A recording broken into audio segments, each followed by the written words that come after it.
Hey everybody, welcome back. I'm Rob. You're watching About EVs, and this is our brand new 2025 Honda Prologue SUV. Just got it a few days ago. Super excited to show you, give you a full tour, so stick around. It's all coming right up.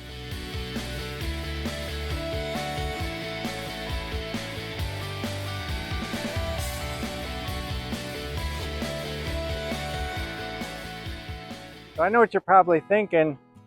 I didn't know Honda made an EV, a pure EV. I know they make hybrids, right? You have the Insight and you have some fuel cell options, but a full EV, they really didn't have until about 2024 when well, let's go back to 2020 actually, because if you want to rewind the clock and see exactly how this car got developed, Honda was kind of behind.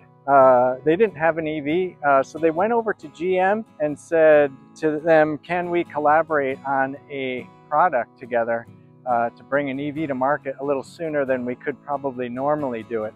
So GM agreed, and what you have here is the product of a GM Ultium chassis. This car has the 85 kilowatt battery in it. Anything above the chassis is all Honda. The chassis and the drivetrain and the battery, that's all GM Ultium in this product. So you went back to 2020 where they kind of went to GM and said, hey, can we collaborate on a product? And if you remember, 2020 was the height of, or the beginning of COVID. So a lot of the engineering and collaboration and initial design of this vehicle was all done virtually, remotely. The teams were never in the same building, which I thought was pretty crazy, right? But it just goes to show you what you can build without having to go to an office or a typical factory or something like that. It's pretty crazy. 85 kilowatt battery in this car. Comes in 3 trims. The EX is your base trim. You're going to have the cloth interior. The Touring trim, which is the mid-level trim, that's this car. You're going to get the moonroof. You're going to get some other bells and whistles, like you're going to get adaptive cruise control. You'll get the Bose stereo system. All the trims are available in front-wheel drive or all-wheel drive, except the Elite trim, which is only all-wheel drive. Now, you're probably interested in the range of this car. By the way, the Elite trim is the top-level trim. You're getting all the bells and whistles. The range of this car is 308 miles if you're opting for the front-wheel drive version. And you're not in the Elite. Touring, EX, front-wheel drive, 308 miles. It drops to, I believe it's 298 if you get the all-wheel drive in the Touring or the EX trim level. If you get the Elite, it only comes in all-wheel drive. That drops the range down to 284.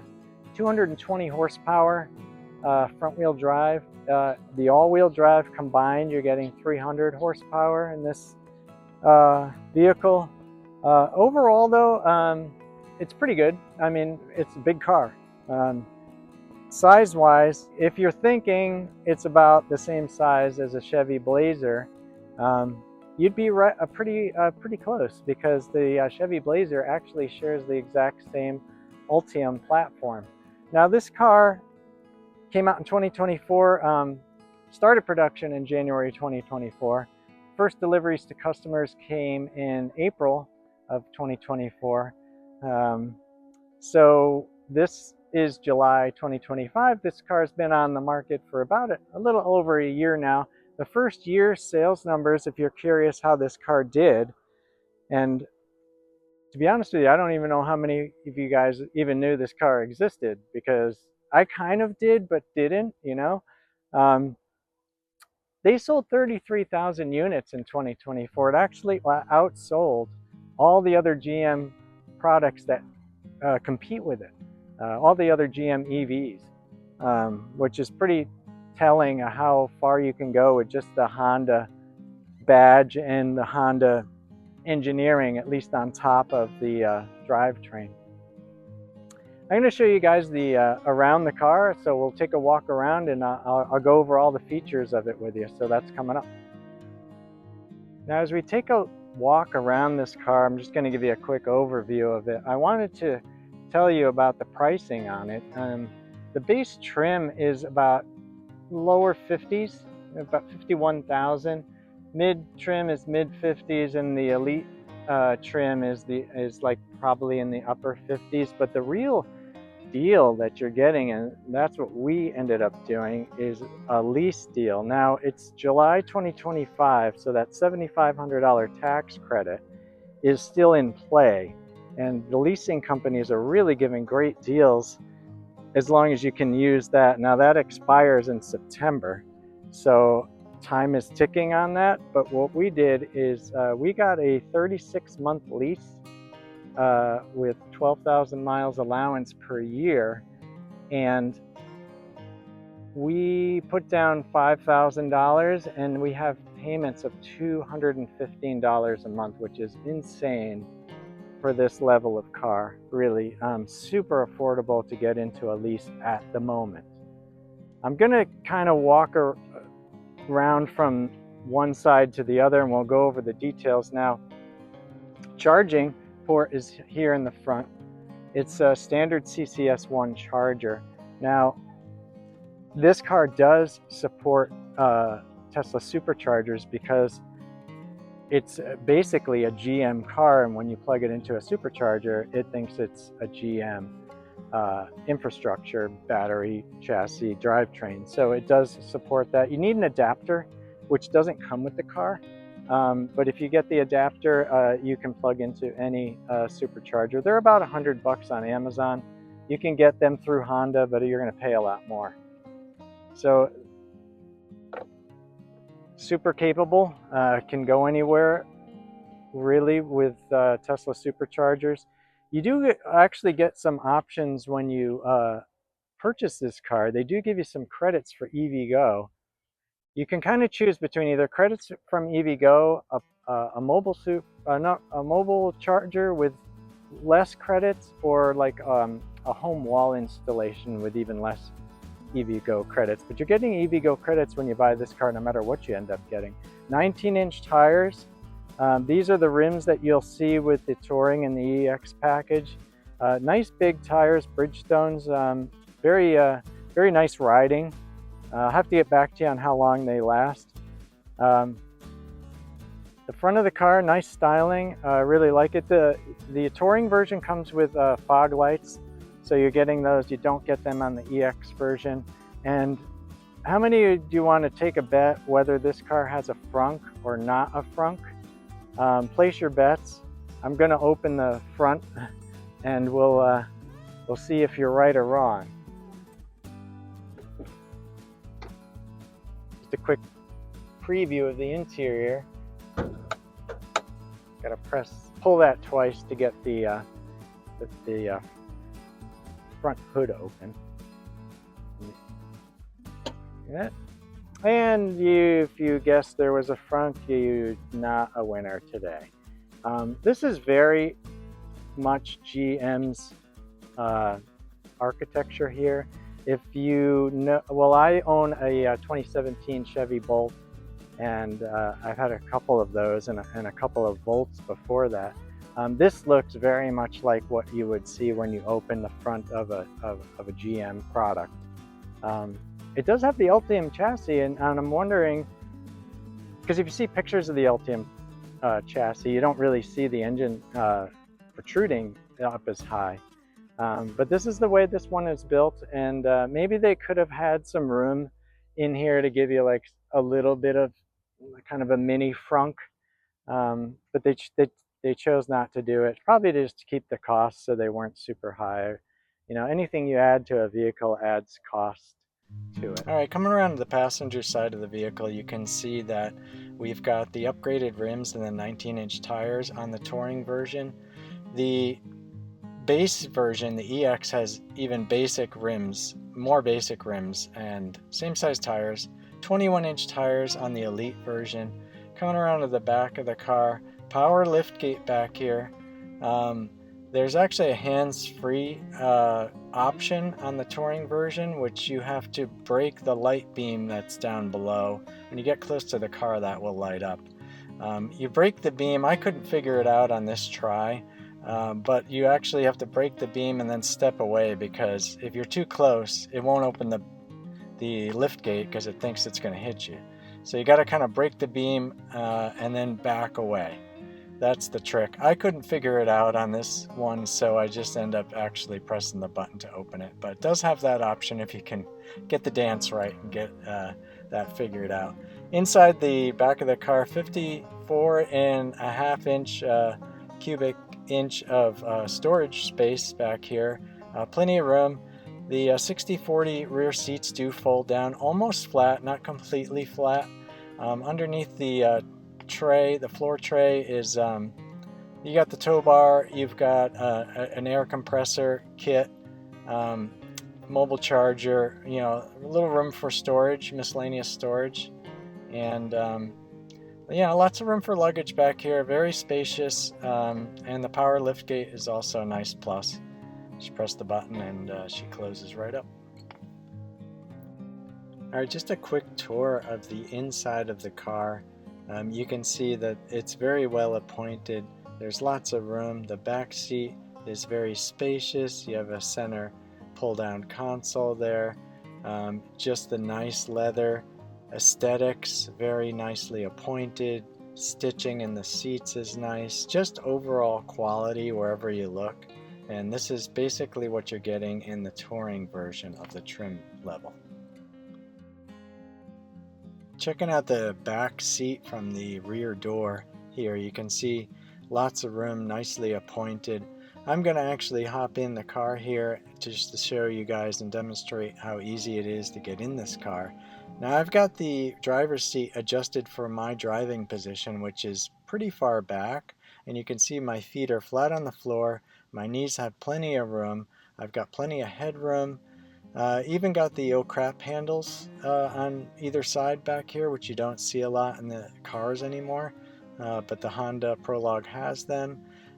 There's a center console which you can flip down, and that has some cup holders in it.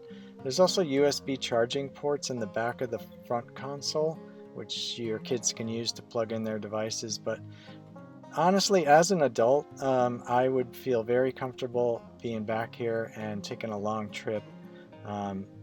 It's just very spacious and lots of room and very comfortable. And as you can see, as I step out, easy to get out of the car as well. All right, back inside. By the way, driver's seat is 12-way adjustable power. I believe the passenger is a 6-way adjustable. Heated seats come in this trim option. If you go into the Elite, you're getting the ventilated seats as well. So we're just gonna open the moonroof, which is here. Pressing it once kind of gives you a full open all the way to the back, and another close just to show you what it looks like. I don't have the shade all the way open. Closing it now, but I want to open it, so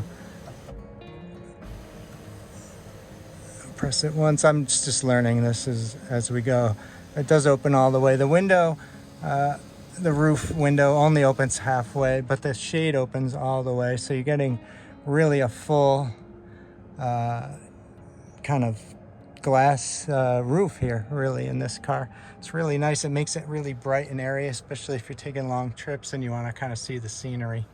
Really nice option. If you can go for the touring, at least I would definitely do it. So getting a good look from the driver's point of view, this is a beautiful leather-wrapped steering wheel, all with the Honda design on it. What you're not getting, well, necessarily was the Honda design. It's more a carryover from the GM products. Is on the back side, you're getting this little regen tab. So if you need to pull extra regen, got to stop a little quicker, don't want to get off the one pedal driving, that tab allows you to do that. And other functions behind the wheel include skipping ahead or behind a track. And then on the left, the right side, I'm sorry, would be the volume control that's behind everything. The right side of the steering wheel is the basic voice command controls, but you also have this selector here which changes what you're going to see on the instrument cluster. The instrument cluster is an 11-inch display. This is customizable what you want to show here. The default is what you're seeing now. It's the speedometer. On the left side is your stated charge. The right side is how much charge you're pulling or you're regenerating. You can change what says on the left side, which is the temperature time. The right side is the current track that's playing. You can press this button here to switch the mode completely of what it's showing. You press it once and you're basically getting a full navigation display. And you press it again and you're getting another navigation display. The difference is that one is what's in your Apple CarPlay or Android Auto, and the other one is what's in the Google Maps, which is built into the infotainment system. As we go over to the right a little bit, you're going to notice up at the top you've got the OnStar functionality. That's another carryover from GM, as well as the charging light that's up here. And if anybody in the audience has had a GM product, you know that charging light has been around in exactly that form since about 2012 when the first Chevy Volts came out. The infotainment display is 11.4 inch. You've got Apple CarPlay, you've got Android Auto, and if you're outside of the phone connectivity, you're getting basically a Google experience. There's Google navigation and all sorts of stuff. And the settings that you can go through on this car, lots of different ones. You can control the amount of regen to have it just be a normal drive, or you can have it in normal or high mode of regen. The climate controls are all tactile button pushes down here. You can split the temperatures between the sides if you like, or you can have them in sync. That's a setting that's built in. Down here you got a couple of USB ports, and this is your standard 12-volt charger. Couple of cup holders. This flat area doesn't do anything except it's kind of a little tactile, so you can put a phone there or something. It won't slide around. Here's a wireless charging port. It only fits one phone, but it does charge your phone wirelessly. And the Apple CarPlay or Android Auto, depending on what you use, it's also connecting wirelessly. So there's not really a cord required unless you have some passengers that want to charge and they need the USB ports over here. Underneath the armrest is a big cavernous area where you can put stuff. This tray here can be switched between the front and the back. Put it back like it was. Very nice interior. You got leather seats. In this one we have is the two-tone gray. Only the touring model gets the leather seats, and the Elite. If you get the EX, which is the base model, this would all be a cloth style seat. But overall, the fit and trim is very good. Oh, I wanted to also mention that the stereo is a Bose system in the trim. In the mid-level and the Elite trim, you're getting the Bose system. In the base model, you're not getting it. The other things to mention that the car has and it comes with is adaptive cruise control. So you put it in cruise, it will keep distance between you and the car in front of you, and that is actually settable, how close you want to be to the car in front of you. On this screen here, you can dial it up or down, going back to the default display here. And that pretty much covers it. Oh, the wipers are also rain sensing in this trim level. I believe it could be in all the trims, I'm not exactly sure, but I know in the Touring and the Elite you're getting the rain sensing wipers. So I think I've pretty much covered everything on the interior portion of the car, at least all the features. It's going to be a quick dive. If you guys are interested in me going into anything real deep, I can make another video. Just leave a note in the comments, and happy to please you guys with whatever you want to see on this car. One more thing I wanted to point out to you guys is that it's got this really nice ambient lighting that goes around the car, at least on the dashboard here, and you can configure in the controls what color you want it, which is really nice touch. The other thing I wanted to point out too is there's customizable driver profiles. So here it's on mine. We have right now set up for me, and my wife has one as well. So when you click on this and you switch to another driver, all of their settings and preferences come over, which is really great. Unlike the Tesla though, it doesn't remember your seat position through this console. It remembers it through a memory 1 and 2 button, and that's coded to your key fob. So on my wife's key fob, which is the number 2, when she gets in, it knows it's her, it switches her seat position to her, and then when I get in with my key fob, it switches it back. I'll do a deep dive into the infotainment console on another video if you guys want to get into it. It's really, there's a lot to it, so there's a lot to go over in there, but I'm not going to hit it all in this video. I just won't want to make it too long. It's more of an overview. All right, everybody, just wrapping up the video. Thanks for watching. I hope you appreciated the tour of the 2025 Prologue. And if you have any questions, please leave them in the comments below. I'll try to answer whatever I see. And I hope to see you guys on the next video. Thanks again.